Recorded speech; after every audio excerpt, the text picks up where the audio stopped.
पहला क्वेश्चन है आपके सभी के सामने, प्रकाश की गति मापने वाला पहला वैज्ञानिक कौन था। इस क्वेश्चन में ये बोला गया है कि वह साइंटिस्ट कौन था जिसने स्पीड ऑफ लाइट को सबसे पहले मेज़र किया था। तो राइट आंसर हो जाता है ऑप्शन ए, रॉमर वैज्ञानिक। रॉमर वैज्ञानिक ने प्रकाश की गति को सबसे पहले मापा था। देखिए फ्रेंड्स, अगर हम बात करें प्रकाश, जिसे कि हम लाइट भी बोलते हैं, ठीक है, और हमारे पृथ्वी पे जो लाइट आता है वो कहाँ से आता है, वो सूर्य से आता है, यानी कि सन से आता है। अगर हम बात करें प्रकाश की, प्रकाश क्या होता है? यह एक विद्युत चुंबकीय तरंग है जो हमारे आसपास की वस्तुओं को आंखों द्वारा देखने में मदद करती है। प्रकाश हमेशा एक सरल रेखा में गति करता है। यह निर्वात में 3 × 10⁸ मीटर पर सेकंड की हिसाब से गति करता है। ये आपको ध्यान रखना है। तो आपसे एग्जाम में पूछा जाएगा कि प्रकाश क्या होता है। प्रकाश जो है फ्रेंड्स एक विद्युत चुंबकीय तरंग है, ठीक है, और जो हमारे आसपास की वस्तुओं को आंखों द्वारा देखने में मदद करती है। और हमेशा ध्यान रखना है कि जो प्रकाश होता है, यानी कि जो लाइट होता है, ये हमेशा एक सरल रेखा में गति करता है। ये आपको ध्यान रखना है। काफ़ी इंपॉर्टेंट क्वेश्चन ये है कि जो प्रकाश होता है इसकी गति कितनी होती है, 3 × 10⁸ मीटर पर सेकंड। ठीक है, काफ़ी बार एग्जाम में ये पूछा गया है। ये होता है निर्वात में प्रकाश की गति। आई होप आपको तीनों पॉइंट पता लग गए, 3 क्वेश्चन आपके यहाँ पे तैयार हो गए। ठीक है, आगे देखिए आप, प्रकाश की गति उस माध्यम के अपवर्तनांक पर निर्भर करती है जिसमें वह यात्रा कर रहा है। ठीक है, माध्यम का अपवर्तनांक जितना अधिक होगा, प्रकाश की चाल उतनी ही कम होगी।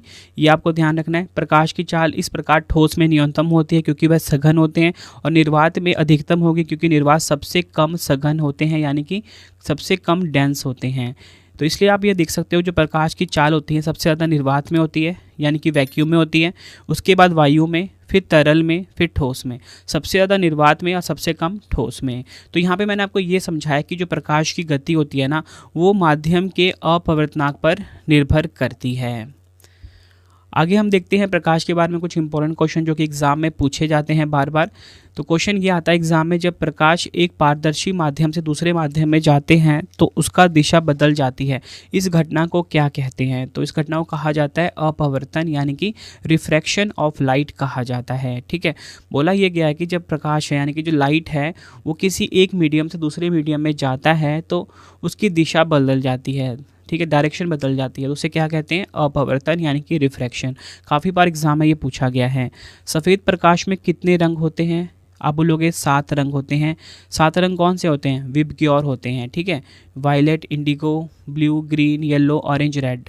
ठीक है, फिर क्वेश्चन एग्जाम में पूछा जाता है कि आकाश नीला क्यों दिखाई देता है? आप बोलोगे आकाश जो नीला दिखाई देता है, इसके पीछे जो कंसेप्ट होता है वो होता है प्रकाश का प्रकीर्णन, यानी कि स्कैटरिंग ऑफ लाइट। आगे हम बात करते हैं प्रकाश की गति सबसे अधिक कहाँ पर होती है। प्रकाश की गति सबसे अधिक होती है निर्वात में, ऊपरी मैंने आपको बताया, और सबसे कम ठोस में, यानी कि सॉलिड में। प्रकाश क्या है? तरंग और कण दोनों है प्रकाश। ठीक है, प्रकाश की गति कितनी होती है? ध्यान से समझना है, ऊपर मैं आपको बता चुका हूँ, 3 × 10⁸ मीटर पर सेकेंड। ठीक है, और अगर हम किलोमीटर में बात करोगे तो 3 × 10⁵ किलोमीटर पर आवर। ठीक है, 3 × 10⁵ किलोमीटर प्रति घंटा, ये होती है किलोमीटर प्रति घंटे में, और मीटर पर सेकंड में कितना होता है? 3 × 10⁸। ये आपको ध्यान रखना है। फिर क्वेश्चन एग्जाम में पूछा जाता है कि इंद्रधनुष किस घटना के कारण बनता है? तो आप बोलोगे परिक्षेपण के कारण इंद्रधनुष बनता है। तो फ्रेंड्स, ये हमारा क्वेश्चन कंप्लीट हो गया। बहुत सारे क्वेश्चन मैंने आपको करवा दिए एक ही क्वेश्चन में। इस हिसाब से आप ये देख सकते हो कि हर एक क्वेश्चन में, जितने भी क्वेश्चन प्रीवियस ईयर में आए हैं, मैंने बहुत डीपली एनालिसिस करा है और आपको हर एक सभी को मैंने अपनी इस वीडियो में डाल दिया है। ठीक है, तो बढ़ते हैं अगले क्वेश्चन की तरफ। भारत का सबसे बड़ा नदी बेसिन कौन सा है? तो आंसर हो जाता है ऑप्शन ए, गंगा। भारत का सबसे बड़ा नदी बेसिन है गंगा नदी। आप ये देख सकते हो गंगा नदी।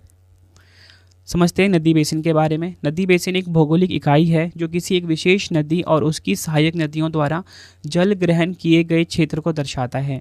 यह एक ऐसा क्षेत्र है जहां सभी वर्षा का पानी एक ही नदी या जलधारा में एकत्रित होता है और अंततः महासागर में मिल जाता है। उस भौगोलिक क्षेत्र को उस नदी का बेसिन कहा जाता है। तो आप ये फोटो में देखिए फ्रेंड्स, जो बेसिन होता है वो कुछ इस प्रकार का होता है। आप ये देख रहे हैं, कोई ट्रिब्यूटरी नदी है, सहायक नदियां हैं। ठीक है, ये सारी क्या होती हैं? एंड में जाके एक ही जगह मिल जाती हैं। ठीक है, और लास्ट में समुद्र में जाके मिल जाती है। इसी को हम बेसिन कहते हैं, इस प्रोसेस को ही। तो आप ये देख रहे हो, पूरा का पूरा फोटो क्लियर कर देगा आपको कि नदी बेसिन क्या होता है। विश्व का सबसे बड़ा नदी बेसिन जो है ये अमेजन नदी का है। और भारत का जो सबसे बड़ा नदी बेसिन है वो गंगा नदी बेसिन है, जो कि हमारा क्वेश्चन भी था। देखिए फ्रेंड्स, यहाँ पे बात हुई है गंगा नदी के बारे में, ठीक है। नदी बेसिन के बारे में तो मैंने आपको बता दिया। गंगा नदी से काफ़ी सारे क्वेश्चन एग्जाम में आते हैं, वो मैं आपको करवा देता हूँ। तो फ्रेंड्स, गंगा नदी से जुड़े हुए हम इंपॉर्टेंट क्वेश्चन देख लेते हैं जो कि एग्जाम में बार बार पूछे जाते हैं। तो हमारा पहला क्वेश्चन ये आ जाता है कि कौन सी दो प्रमुख नदियाँ जो मिलकर गंगा नदी का निर्माण करती हैं। आंसर हो जाएगा अलकनंदा और भागीरथी। गंगा नदी की लंबाई कितनी है? 2525 किलोमीटर गंगा नदी की लंबाई है। गंगा नदी कितने भारतीय राज्यों से होकर बहती है? गंगा नदी 5 भारतीय राज्यों से होकर बहती है। उत्तराखंड, उत्तर प्रदेश, बिहार, झारखंड और पश्चिम बंगाल। कौन सी नदी उत्तराखंड के उत्तरकाशी जिले में गोमुख के पास गंगोत्री ग्लेशियर से निकलती है? तो गंगोत्री ग्लेशियर से कौन सी नदी निकलती है? गंगा नदी से निकलती है। वह जिला जहां गंगा नदी उत्तर प्रदेश राज्य में प्रवेश करती है। आंसर हो जाएगा बिजनौर। गंगा नदी को कब राष्ट्रीय नदी घोषित किया गया था? 4 नवंबर 2008 को गंगा नदी को राष्ट्रीय नदी घोषित किया गया था। गंगा नदी की बाएं तट की सहायक नदियां कौन सी है? गोमती, घाघरा, गंडक, बूढ़ी गंडक, कोशी, महानंदा, रामगंगा और गर्रा। ये है गंगा नदी की बाएं तट की सहायक नदियां। इसी तरह अगर हम बात करें दाएं तट की सहायक नदियां कौन सी है? यमुना, सोन, पुनपुन, फाल्गु, चंदन, अजोय, दामोदर, रूपनारायण, तमसा, जिसे कि टॉन्स भी कहा जाता है।